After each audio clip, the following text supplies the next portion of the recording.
After much consideration, I think I finally decided that this is my new filming spot. Every time I'm editing a video that was filmed right here, I'm like, holy shit, this looks awesome. I can't tell if it's the angle, the location, the background, if it's just me. But I like how this looks, so we're gonna stay here. I know you guys don't love when I'm sitting at a table. For some reason, a lot of you get like offended when I'm not sitting on the floor. But we're gonna sit at my dining room table. I don't use it for anything else. I don't eat here. I don't have guests over. So I'm gonna film right here, just to get use out of it. But hey y'all, I'm back and I have more of your guys' paranormal stories that I'm very excited to read. I can't believe that's a thing. I can't believe I have a catchphrase that I feel obligated to say in videos. I don't know what's happened to me. But I went through the subreddit and I picked out a couple stories. I didn't realize that I haven't read paranormal stories in a while. Someone commented on one of my TikToks the other day and they were like, can you please read scary stories? Or not scary stories, but ghost stories. And I was like, oh shit, yes, I can. I said this in my video from Wednesday, but I'm actually in San Francisco when you're watching this. But I'm going to Alcatraz. I honestly think, oh wait, no. I'm going tomorrow when you're seeing this. Saturday. And I know I already said this too, but I'm gonna vlog it and I'm really excited for it. It's so weird because one of my friends brought up the fact that I'm in Arizona now, and during Halloween we could go to like Fear Farm in the 13th floor. If you're from Arizona, you know what those are. They're literally just like corn mazes where people chase you with chainsaws. It's really fun. I mean, I'm sure they have them other places too, but that's just what they're called here. And I was saying, oh, I hate going to those places and I'll probably cry because I'm a big baby. Like fake scary shit, I can't do it. It freaks me the fuck out. But real scary shit, like real haunted places, oh my god, I live for that. I cannot wait. But okay, let me get into the stories. I meant to put my phone on Do Not Disturb and I put it on airplane mode, and then none of the stories would load and I'm like, what's going on? Did my internet get turned off? But no, it's just I'm fucking stupid. The first story that I found is called The House on the Edge of the Woods, and the girl's name is Izzy, which is also the name of my best friend slash brother's girlfriend, and I kind of freaked out. I don't know why, because people have the same names. I know, it's crazy. But she said, my name is Izzy. I'm 19 now, but the story takes place when I was 17. I also won't be using anybody's real name besides myself for their own privacy. Ever since I was a child, I was always fascinated by the occult and paranormal. I grew up in a Mexican-American household where stories of weeping women, ghosts, and deceased loved ones coming back on special nights were something always spoken about at home. When I was 13, during my tragic goth phase, I spent many nights in graveyards holding seances with friends and playing jokes on them by telling scary stories. A lot of this seemed to die down once I got into my later years in middle school and high school. This was mostly due to strange occurrences that began to happen around me. I would see things that weren't there. I had an incident with friends in a graveyard where we saw orbs and other weird things during a seance, people that weren't even there. Needless to say, when I was 17, I didn't want anything to do with ghosts or the paranormal. However, I had a fascination with abandoned buildings and other similar places. I loved seeing the forgotten homes in the suburbs, ghost towns. Because of this, I made friends who were into the same things. They were also exploring the creepy and cool places in the city I live in. It was after school that one of these friends of mine, Tanner, invited me to join him, my friend Rory, and my friend Athena to go to an abandoned house they found that was what he called a sight to see. Though it was nearing finals week, I couldn't pass up a good opportunity to spend time with friends and see somewhere new, so I agreed to join them. The drive from our school to the abandoned home was long and we took only back roads to get there. I'd lived in the city my whole life and I hadn't realized that beyond the suburbs and into the wooded areas there were even roads. Izzy, you will not believe this place when you see it, Athena said, turning around in her seat to look at me, her gum smacking between her teeth. I feel like I'm reading a scary, I feel like I'm reading like a written out scary story, not like one of your guys' paranormal stories. Like this is so well written. The electricity and water is still on and the people's stuff is still there. That's actually kind of creepy. I don't like that. What do you mean? I asked, my brow furrowed as I made eye contact with her. This is literally a scary story. This is a no sleep. What I mean is, it's like the people just vanish into thin air, you know?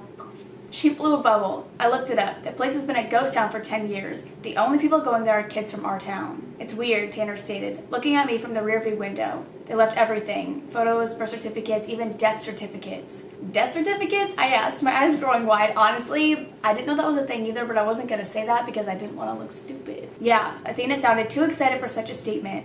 Apparently the lady who lived there was shot and killed in her own bedroom. Who killed her? The certificate and what I found online said it was a self-inflicted gunshot wound, but I think her husband killed her. There's too much evidence to support my theory. He was abusive, he had a drinking problem and anger issues. He even spent time in jail for assaulting his daughter's boyfriend who lived with them. Oh my god. At this point I could see the old houses coming into view as my mind kept telling me to ask to be taken home. I had a bad feeling in my gut about the house, my anxiety getting worse as each rotting home passed. The car went silent as we pulled into a gravel driveway and a single-story brick. I feel like I literally just scrolled down to make sure that I wasn't reading a no-sleep story, and this is a real fucking story. Like the beginning I was like, yeah, this is just like a paranormal story, but it is like getting so in-depth and so beautifully. Oh my, you're so good at writing. You should like write scary stories, like seriously, like fiction scary stories. The car went silent as we pulled into a gravel driveway and a single-story brick house with overgrown brush came into view. The graffiti on the side of the home seemed to suggest mostly kids came around and the garage was wide open, miscellaneous items thrown around. I climbed out hesitantly, shaking my arms out and putting a game face on, not wanting anyone to know that I was more terrified now that we were there. The screaming in my head was growing louder and louder with every step I took towards the house, and my anxiety was through the roof. It wasn't just the fact that a woman died in the house that scared me, but the air around the house itself. My friends, however, seemed all too excited to be there, acting as if this town was Disneyland and we had stumbled across the best ride that didn't have a line. "Come on, Izzy." Rory grabbed my arm and dragged me into the house with her, stumbling over discarded boxes and books. There was still a TV in the living room, a couch, and a coffee table. Family photos still occupied the walls.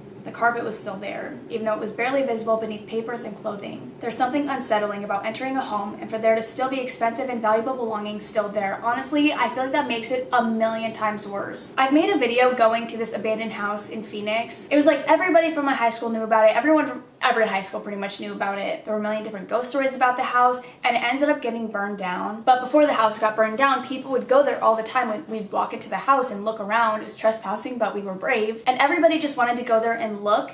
And I really can't imagine walking in there and just seeing people's family photos and their couch is still there, like a couch that they sat on with their family. It's like everything's always empty, and so it doesn't really seem real most of the time, that like this was someone's home and something might have happened to them. But I really, like, if somebody walked in here right now and it was like all of my stuff was here, it's like you knew like somebody was here, somebody lived here, and something actually happened to them. Nothing had been taken. Things had been touched, but nothing was taken of any value. As I walked through the house, my hand was tight in Rory's. The weight on my chest was heavy, and a name kept running through my head. Ron. Now, I haven't known anyone named Ron except for in books and TV shows, so for it to be repeated in my head like a pounding headache was weird. Regardless, I pushed it aside and pushed further through the house and into the kitchen. "Alright, Izzy, you're about to see the coolest thing imaginable," Tanner stated as he flipped on a light switch and the room was now illuminated with yellow. Ta-da! And now the best part. He opened the freezer. The cool air coming from it looked like smoke as it seeped out towards us. Inside laid a singular Red Baron pizza box, the expiration date large and clear as day. September 18th, 2005, and almost 11-year-old pizza still left behind in the box.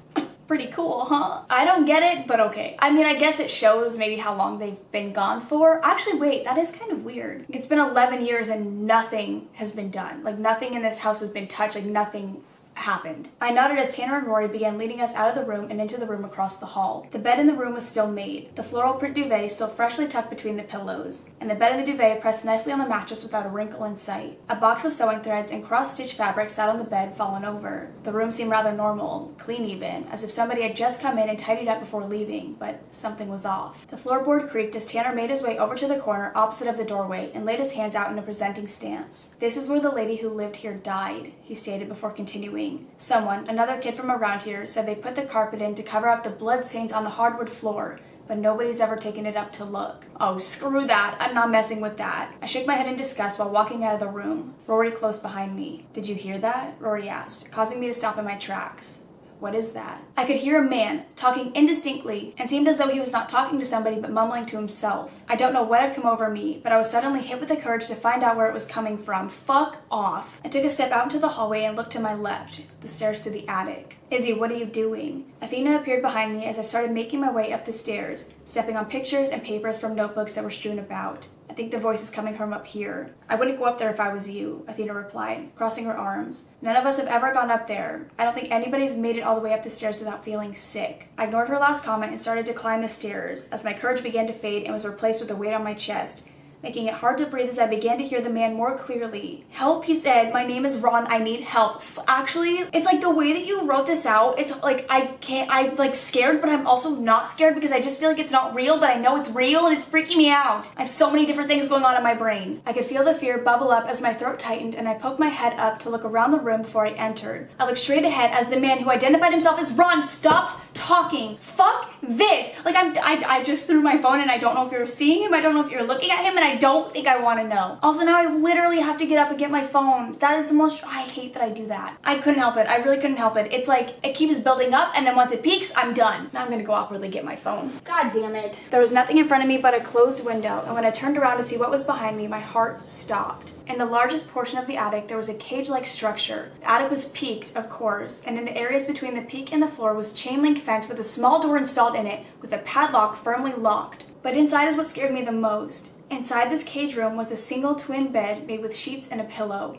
food wrappers, and a dark stain in the corner that I couldn't make out since I ran down the stairs to get away from it. I almost fell. Izzy. Athena was now placing a hand on my shoulder as the rest of the group circled around me. Are you okay? Who's Ron? Was all I could say while catching my breath as Athena's eyes grew wide. How about we check out the creepy basement, Tanner said, breaking the silence as he clapped his hands together. There's something you should see, Izzy. I wanted to know what exactly I heard, but I pushed it aside and followed Tanner to the basement. I grabbed a hold of Athena's hand as we all began to walk down the wooden stairs. The basement was just as you would picture a creepy basement to look like. Dark, unfinished, exposed brick walls, and spider webs. The only thing that made this basement creepier, however, was the table saw in the middle of the room that was not only covered in sawdust, but a dark and sticky liquid that looked like old blood. I really can't believe what I'm reading right now. I don't know how you continue to walk around this place. I have no idea. I would be so traumatized for the rest of my life. I followed Tanner cautiously as he led us to the corner of the room where an old blue and gold meat fridge stood. I could feel the bile bubble up in the back of my throat as Tanner opened the fridge to reveal inside unidentifiable meat wrapped in blood-soaked burlap and a horrible dead and rotting smell that hit my nose harshly. There's a fucking dead body in that fridge. Needless to say, as soon as that smell hit me, I ran out of the house and left all of my friends behind. On the way home, however, as we passed the house and pulled out of the driveway, I saw a man in the attic window waving at me. As Athena began to explain that Ron, the man I'd asked about earlier, was so severely abused by the man who owned the house that not long after he was able to get out, he died of starvation. He was 25 years old. I have tears welling up in my eyes right now. That is fucking scary. I never went back to that house again, even when my friends went back during the witching hour that same night and caught some eerie voice recordings and things moving on their own video. Will you please send it to me? That was much longer than I thought it was gonna be and much more traumatizing than I thought it was gonna be. I literally don't know what to say. I have no fucking words, but also I kind of want to go. I kind of want to see this place. I don't know what's wrong with me. I think I'm just gonna read one more because that one took me 30 minutes to read. Maybe I just suck at reading, but that took me a long ass time. So I have other ones saved, but I'll just do another one of these videos for next week. How about that? I think I'm gonna end it off on a lighter note because this is another one that has supposedly a funny ending. This one says, the face in the 4th floor window. Funny ending. This one's also really long, so I feel it's not gonna be a short video by any means, even if the last one wasn't really 30 minutes. They said, hi Courtney, I've been watching your channel for over a year now and especially love hearing subscriber stories, so I thought I would tell one of mine. Maybe you guys will think it's interesting. I wasn't entirely sure what flare to use because it doesn't fit well either. Because at the time we thought it might be paranormal. I decided to flare it like that. Honestly, it doesn't really matter. It's not that big of a deal. This happened over a decade ago when I was around 11 and my sister was 7 years old. But I still remember every detail because it scared the shit out of me. Still does, to be honest. Even if the ending is rather embarrassing, but I'm getting ahead of myself. My family, mom, dad, my little sister, and I were visiting my grandma who lived a few hours away. We spent the weekend at her house. The way it's set up is that her apartment is on the ground level. Some tenants live on the 2nd, 3rd, and 4th floor. And then there's my mom's old room, also on the 4th floor, but not connected to any other flat, if that makes sense.